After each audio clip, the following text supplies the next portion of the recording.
Jonas Hale walked slowly along the bed of the dry creek, then stopped when he spotted a patch of disturbed earth, as if someone had been dragged through there. He crouched down, his hand brushing against an unusually deep imprint too large, almost inhuman. The hot wind carried a scent, the smell of dried blood and sweat. He followed the drag marks for several dozen feet, then froze. In the middle of the dry creek bed, like a statue toppled in the heart of a drought, lay the body of an Apache woman.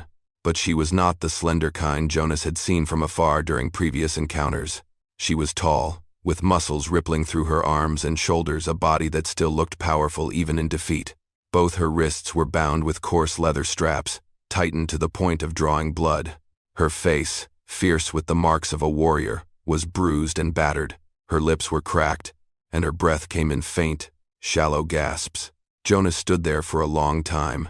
His conscience told him to help. His survival instinct told him to walk away. At last, he let out a deep sigh.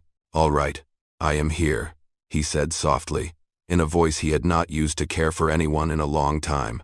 Then he knelt, cut the bindings, and lifted the massive woman into his arms, carrying her back to his cabin in the searing heat of the drought. Tahana woke up just as the sun climbed to its peak, pouring scorching light onto the roof of the worn-out cabin. The air inside was thick with the smell of herbal poultices, wood smoke, and sweat. Jonas sat by the table, his back slightly hunched, grinding something in a wooden bowl, an herb he had learned to use long ago from an old Mexican man. A sharp breath from the bed made him turn around. Tahana's eyes were open, deep and black like mountain stone, but burning with fierce wariness. In an instant, her tall body sprang upright like a wild animal cornered with no way out. Jonas immediately raised both hands, slowly, making no move toward her. "It is all right," he said softly. "You were tied up, beaten. I just brought you back." Tahana looked around, her chest rising and falling rapidly. Even in her weakened state, her posture held the power of a warrior, broad shoulders, straight back, muscles tense, ready to strike if needed. Her wrists were still bleeding where the leather straps had cut deep, but she did not seem to notice. Her eyes stayed locked on Jonas, measuring him, weighing whether he was an enemy. After a long moment, her cracked lips moved. Her voice was hoarse, low, but full of urgency. "Koshé." Jonas tilted his head. "Who are you calling?" She tried to lift her arm, but it barely rose before falling back down. "My son, help him." The words, faint but desperate, clenched something in Jonas's chest. He had heard the cries of loved ones before. He knew the hopelessness in a mother's voice when her child was lost. "I will help," Jonas said firmly. "But you need to rest first." His words did nothing to soften the wariness in her eyes. She watched him for long minutes, like a mountain wolf studying a stranger. Jonas continued to dress her wounds, always careful to keep his distance, never touching her skin unless absolutely necessary. When he brought over a bowl of water, Tahana did not drink. Instead, she asked, her English blunt and voice still raspy, but stronger now. "What you want from me?" Jonas set the bowl down on the floor between them. "Nothing," he replied. "You were left behind. I saved you. That is all." She narrowed her eyes, not believing him. To an Apache woman warrior, no one helped without wanting something in return. But maybe it was exactly that calmness in Jonas, the way he did not force her to drink, did not lay a hand on her, did not pry, that shifted something in her gaze, just slightly, but enough for Jonas to notice that her wall of defense was no longer as thick as it was when she first woke up. She tilted her head, studied him once more, then gave a faint nod. Tahana took her first sip of water, and in the quiet of the drought season, Jonas knew he had just stepped into something far more dangerous than scorched heat and cracked earth, the world of an Apache woman warrior who had never trusted anyone but herself. 3 days passed beneath the kind of heat that seemed to melt everything it touched. The small wooden cabin sat still under the blistering sun, broken only by the dry wind sweeping across cracked earth and the heavy breathing of Tahana. Her wounds had started to heal, but her eyes remained sharp with the watchfulness of someone who had lived too long being hunted. That afternoon, while Jonas was cutting fresh strips of cloth to change her bandages, Tahana suddenly spoke. Her voice was still low, but clearer than before. "The name of the man who beat me." "Cyrus Pettigrew." Jonas froze. That name reeked of trouble, a bounty hunter who made his living selling information and bodies to the authorities. Why did he want you? Jonas asked. Tahana leaned back against the wall, her strong frame still holding a regal air, even through exhaustion. He wanted $300, wanted me to give up the location of where the mescalero were hiding. She gave a dry laugh. The sound brittle, like stone cracking. I refused. He beat me. Beat me until he thought I was dying, then left me in the dry creek. Jonas paused. He did not answer right away. He knew that kind of cruelty. Pettigrew was a rattlesnake. He never stopped until the money was in his hands. Tahana glanced at Jonas, and something sharp flickered in her dark eyes. You fought against my people once, she said. The blue coats. Jonas nodded slowly. I did, but I left all that behind after Emma and Mary. He did not finish. He could not. Tahana watched him for a long time, the look of someone who had known deep loss. Recognizing the same shadows in the man before her. You carry pain too, she said softly. I am not the only one with scars. Jonas was about to turn away when Tahana suddenly grabbed his wrist. Her hand was large, strong, and even a gentle squeeze felt like being held by something forged from stone. Tonight, she said slowly, her eyes locked on his. Tonight. You sleep on my bed. I decide. Not you. Jonas was caught off guard. The old farmer had not expected to be commanded like that, not suggested to, but claimed, the way a warrior makes a decision. Why? He asked. Because I do not want the man who saved me to sleep on hot ground, she answered. Then, with a quieter voice, and because I trust you. There was a long silence between them. The hot wind slipped through the cracks in the door, carrying with it the smell of dry grass and wood smoke. Tahana moved a little closer, her eyes glowing like burning embers. Then, without warning, she placed a hand on Jonas's neck and pulled him down. I want this. Her kiss was fierce and unhesitating, like the way she had survived the harsh desert without apology, without fear. And Jonas understood. From that moment on, the lines between them had begun to shift. The next afternoon, the heat was so intense it made the ground quiver like the breath of an animal being burned alive. Jonas was carrying a bucket of water from the shallow well when he saw Tahana still weak, but now standing on the porch. Her shadow stretched long across the dry earth, tall, strong, nearly defiant against the scorching sun. You should rest more, Jonas said. I can stand, Tahana replied, her voice leaving no room for argument. I do not want to stay in the dark anymore. That made Jonas pause. He understood the weight behind her words, the silence, the bindings. The violence from Pettigrew had turned the darkness into something she could no longer bear. But as Jonas stepped closer, Tahana suddenly tilted her head, her black eyes narrowing. Someone is watching. Jonas whipped around. Dust was kicking up along the ridge, against the direction of the wind, a sign that did not belong. He set the bucket down, eyes fixed on the subtle, shifting movement in the distance. Tahana spoke quietly, but with certainty. Pettigrew. He does not quit. Just then, a shrill laugh echoed down the hillside, a familiar sound, like a rattlesnake shaking its tail. Jonas Hale, so this is where you've been hiding my big prize. Pettigrew sat atop a skinny black horse, flanked by two gunmen, well known in the territory. He wore a wide-brimmed hat, his face sunken from heat, but his eyes gleamed with hatred and greed. Jonas stood his ground, far enough to avoid provoking them, but his hand was already resting on the grip of his gun. Tahana does not belong to you, Jonas called out. Pettigrew let out a mocking laugh. Not mine? What, she belongs to you now? A broke farmer in the middle of nowhere? His gaze slid over to Tahana, who stood tall, broad-shouldered, her abs catching the light under the sun. I will say it again. $300 for her head. More if she talks. Tahana stepped forward. Just one step. But it was enough to make the gunmen snap their hands to their holsters. She spoke, her voice as deep as stone. I am not afraid of you, Snake. Pettigrew squinted, his smile gone. You should be. Both of you should. Jonas instinctively moved in front of her. But Tahana placed a hand on his shoulder, a signal that said, let me. Pettigrew whispered something to his men, then shrugged. I'll get my prize back. It's only a matter of time. He turned his horse, red dust swirling behind like the warning of a sandstorm. But before riding off, he threw one last look over his shoulder at Jonas. Fool. Helping an Apache is just digging your own grave. When he disappeared over the ridge, Tahana clenched her fists. War has found you, Jonas Hale, she said, her eyes burning with fire. Jonas answered without hesitation, then I will fight. And in that moment, they both knew. Pettigrew would return, and next time, blood would be spilled. Thank you all for being here. If this story brought back memories of dusty afternoons, the echo of hooves beating in your chest, then subscribe to my channel, so that each day, we can sit together once more. And I will tell you another tale from the Wild West.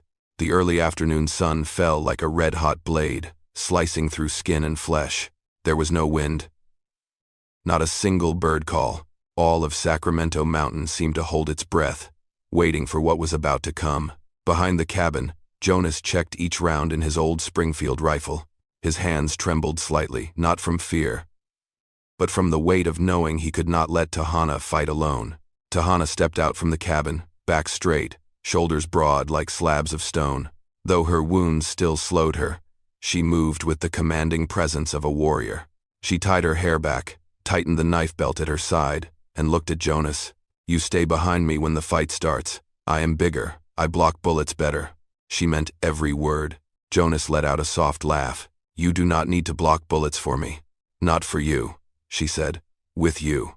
Before they could say more, the sound of hooves pounded down from the ridge like a war drum. Pettigrew had returned sooner than expected. This time he did not speak, did not laugh. He simply gave the signal. His two gunmen split off, flanking like twin blades. Tahana took a deep breath. Stay close to me. Pettigrew fired first.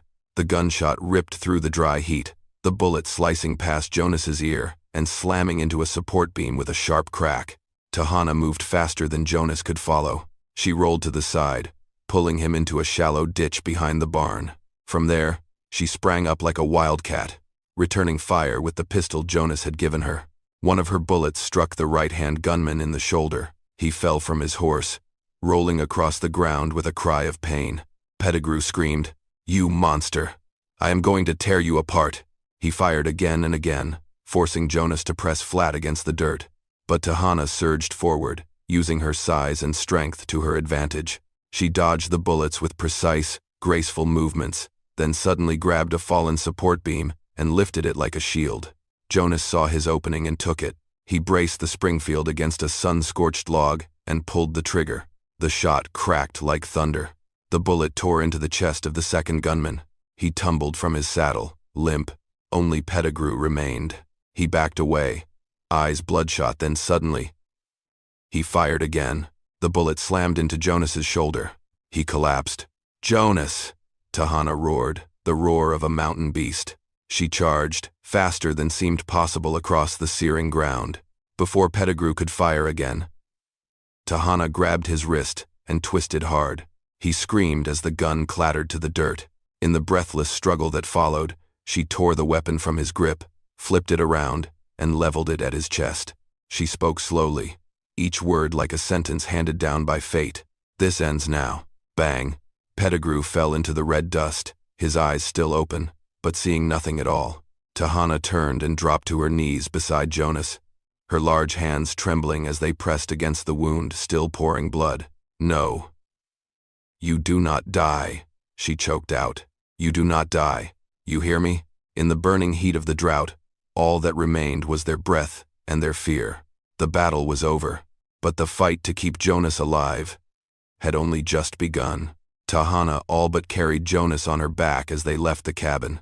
Blood dripped steadily from his wound onto the dry earth, soaking into the cracks like the desert itself was drinking his life. Her jaw clenched, and her black eyes blazed with a mix of fear and unshakable resolve. "Stay awake," she said through ragged breaths. "You are not allowed to sleep." Jonas managed a faint, crooked smile. "You are stronger than anyone I have ever known." "Correct," Tahana replied, "which means you must live to say that again." They passed scorched juniper stumps, crumbling stone slopes, and stretches of ground so hot the heat rose off it like fire. Jonas began to slip in and out of consciousness. Each time his head dropped, she shook him hard. "Jonas Hale, open your eyes." By the time the sun began to sink, they finally reached Mescalero land. Smoke from cookfires curled gently into the air between red hills, but the peaceful scene vanished the moment the warriors saw Tahana carrying a white man, spears leveled from all sides. A tall warrior stepped forward, his gaze cold as stone. "He smells of the cavalry. He hunted us once." Tahana laid Jonas gently on the ground, then stood tall, towering, commanding, like a mountain's shadow behind her. "He saved me," she said in Apache, "in a desert that kills without mercy. When I was near death, he cut my ropes, gave me water, and used his own body to shield me from evil." Another warrior growled, "Perhaps he means to use you. The white men know only how to deceive." Tahana stepped toward them. "Look at him." She pulled back Jonas's shirt, revealing the still bleeding bullet wound. "He was shot protecting me." "Does that deserve death?" No one answered. Only the blood-red sunset cast its glow over the earth. Then, just as the tension peaked, a raspy old voice spoke. "Bring the man to the great tent." It was Vega, the healer, and the one who had trained Tahana when she was just a girl. He looked at Jonas, then at Tahana for a long time, his eyes seeming to read what she had not yet spoken. "Daughter," he said softly in Mescalero, "your heart is leading now. Not the law." "I know," Tahana replied, voice quiet but firm, "and I choose this path." Vega nodded, motioning for them to carry Jonas inside for treatment. When Jonas was placed on soft hides inside the great tent, he opened his eyes and looked at Tahana. His breath was shallow, but he still tried to speak. "Tahana, if I do not make it," she placed her large hand over his mouth, "do not speak. You will live. I will keep you alive." Jonas gave her a weak smile. "I believe you." Those were his last words before darkness took him. Outside the tent, the sky had turned to deep indigo. Tahana stood there, her hands clenched tight, staring into the tribal fire. The battle was over, but the hardest decision of her life had just begun. Jonas woke after 3 days. The pain no longer burned like fire, but his chest felt heavy, like a stone pressing down on him. The golden light inside the tent was still and silent, as if even the air held its breath. As he looked around, the first thing he realized, Tahana was not there. Vega sat beside him, preparing a new bundle of herbs. "Where is she?" Jonas asked, his voice hoarse. Vega shook his head gently. "Tahana must follow the laws of the Mescalero. She must stay in the village, and you cannot." Jonas gripped the edge of the blanket tightly. "I want to see her." "You cannot," Vega said slowly, as if he feared the words might break Jonas again. "A white man staying too long stirs resentment. Tahana saved your life. Now, the rest is up to you to leave and protect the peace." Jonas stared at the roof of the tent. He felt an emptiness open up inside him, wide and dry like the drought starting all over again. "Did she say anything?" Vega hesitated, then answered. She said, "Live. Do not look back." But Jonas knew, from the look in Vega's eyes, that Tahana had said far more, only it could not be passed on. 5 days later, when Jonas could stand, he was escorted back to his land. The sun was still hot. The ground still cracked. But everything now felt too wide, too quiet. His little wooden cabin, once just a place to rest, now seemed so hollow it choked him. No more heavy footsteps from Tahana. No more strong, steady breath beside him. No more black eyes watching him like they could read the hurt he thought he had buried deep. Jonas worked twice as hard as before, mending fences, clearing the barn. Even boiling water took him hours, just to keep his mind from drifting back to her. At night, he lay on the small bed where she once told him to sleep, and each time he closed his eyes, he saw Tahana on the night she said, "I want this." Then one morning, as sunlight crept through the frame of the window, Jonas heard footsteps, heavy, slow, clear, familiar. He stepped outside. Tahana stood at the cabin door, tall, sun-darkened, and still carrying the kind of power that made the world around her seem smaller. But this time, her eyes were not guarded. They were warm, so warm Jonas nearly fell to his knees. She spoke, her voice low, but slightly trembling. Ko is safe. The tribe is strong. But my heart is not there. Jonas said nothing. He only stepped forward, took her large, trembling hand in his. I waited, he whispered, every single day. Tahana placed her forehead against his, an ancient gesture she had once reserved only for family. Jonas Hale, she whispered.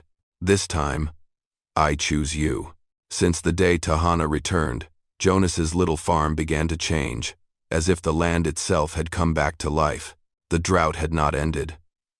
But there was something warm, vibrant, and strong in the air, just like the Apache woman who had stepped into his life. Tahana did not speak much, but every action she made was like an unspoken vow. She rebuilt the drying racks taller, replaced the corral posts with thick timber she carried herself. She dug a new watering pit, reinforced the earth walls, and every night, she lit a lamp by the cabin door, a mescalero tradition to ward off bad spirits. But to Jonas, it meant something more. She wanted to stay. For good. Jonas worked beside her, though there was no keeping up with her strength. Still, every time he stood gasping for air, Tahana would simply give him a soft laugh and say, "You are doing well. Not as weak as I thought." And that, from a warrior like her, was the highest praise a man could get. At night, they sat together on the porch steps, staring at the wide, cloudless sky. No fancy words. Just peaceful breaths beside each other. And it was enough to feel how much life had changed.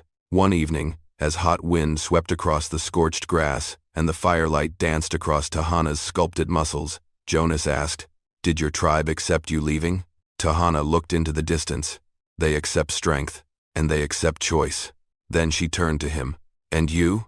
Do you accept me?" Jonas let out a husky laugh. "Tahana, I accepted you the day I cut your ropes and you had not even opened your eyes." She did not laugh, but her black eyes softened. She placed her hand over his chest where Jonas had carried so much pain for so long. "Shike," she whispered in Apache. "Not just a friend, more than that." Hearing those words, Jonas placed his hand over hers. "You brought me back to life," he said. "Emma and Mary. They would not want me fading into loneliness." Tahana nodded. "I was fading too, back in the tribe, but here." She pressed her forehead to his, a powerful, sacred gesture she once reserved only for family. "Here, I feel alive." In the days that followed, they began building a larger home together, a new shelter for two people who had lost everything, but found each other in the most unlikely place. People in the white towns whispered, so did the mescalero. But Jonas said only one thing: "We do not live for the fears of others." And Tahana said it even simpler: "Do not like it? Let them try." By the end of the drought season, as the first wind hinting at rain swept through, Jonas held Tahana's hand, his broad fingers wrapped around hers like two pieces from worlds that were never meant to fit. But did. They needed no vows, no ceremonies. They only needed to know that after all the loss, all the fire and silence, and waiting, they had chosen each other. And this time, they were not letting go. My friend Jonas and Tahana's love is not beautiful just because they found each other through old wounds. It is beautiful because they dared to choose each other when every barrier said not to. It is a reminder that love does not come from perfect conditions. It comes from courage, from stepping toward another soul, even when the world tells you not to. Their story teaches us that the past does not define who we are. It is how we treat each other today that truly shapes our worth. And sometimes, happiness is simply waiting in the place where we dare to open our hearts. One more time. In the end, I only hope that you, wherever you come from, are seen, valued, and loved. And know this: I always hold a deep respect for you, my honored audience of Wild West storytelling. Tell me, what did this story mean to you? Leave a comment below. Type the number 1 if you loved this story. And do not forget to subscribe, so you will not miss the next thrilling tale from the Wild West.